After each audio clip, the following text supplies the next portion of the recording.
Good afternoon, students. Today we'll see about the antithyroid drugs. Now, antithyroid drugs are the drugs which interfere with the synthesis of the thyroid hormones and the release of the thyroid hormones.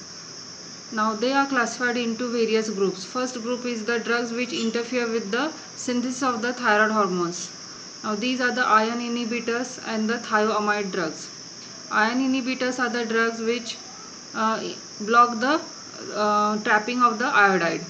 They block the trapping of the iodide. These are the iron inhibitors, and these are the thiocyanate and the perchlorate ions.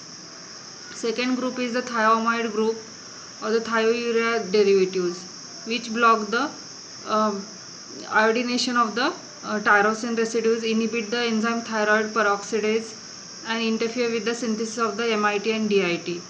So these are the carbimazole, methimazole, and the propylthiouracil. Then the second group is the drugs which interfere with the release of the thyroid hormones and promote its storage. These are the iodides and the Lugol's iodine.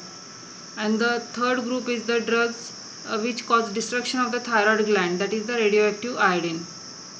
Then others are the beta blockers, glucocorticoids. They also interfere with the synthesis of the thyroid hormones. Now let us see one by one each. Now the drugs, let us see what do you mean by the goitrogens. Now goitrogens are the drugs, that is the class 1 drugs which interfere with the synthesis of the thyroid hormones. So the drugs in the class 1, that is the thioamide drugs and the iron inhibitors. These drugs, they block the synthesis of the thyroid hormones, and hence they reduce the T4 and T3 levels. And in this way, when the plasma T4 T3 levels decreases, there is an increase in the release of the TSH from the anterior pituitary, and this TSH stimulates the thyroid gland, causes enlargement of the thyroid gland by causing hypertrophy and hyperplasia of the thyroid gland, and increases the vascularity of the gland. So this leads to enlargement of the thyroid gland, and this is nothing but the goiter. Hence the class 1 drugs are also known as the goitrogens. Now the iron inhibitors, that is the thiocyanate and the perchlorate ions. Now these drugs competitively inhibit the iodide trapping by the thyroid gland.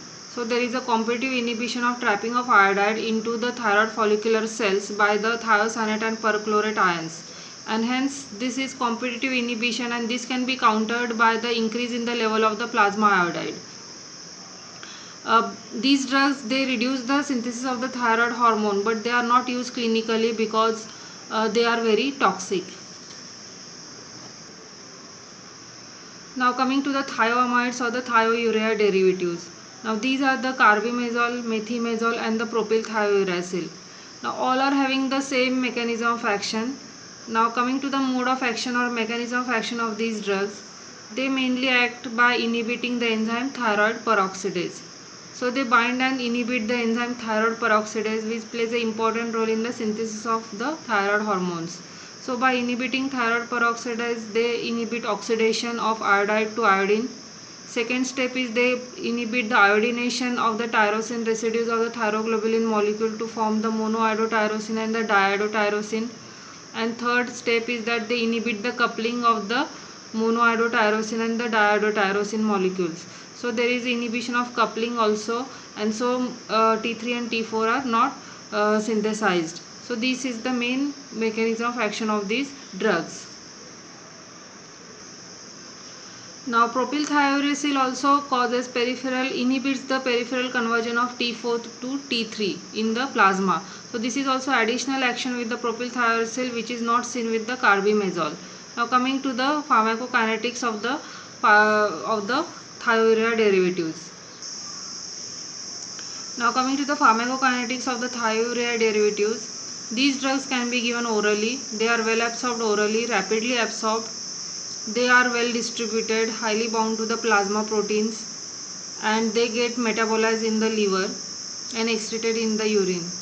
The half-life of propylthiouracil is short, around 6 to 8 hours, while that of carbimazole is long. Then the duration of action of propylthiouracil is short, and that of carbimazole is long, around 12 to 24 hours. They can cross the placenta and when they are given in pregnancy, they can cross the placental barrier and reach the fetal circulation and can lead to the fetal hypothyroidism.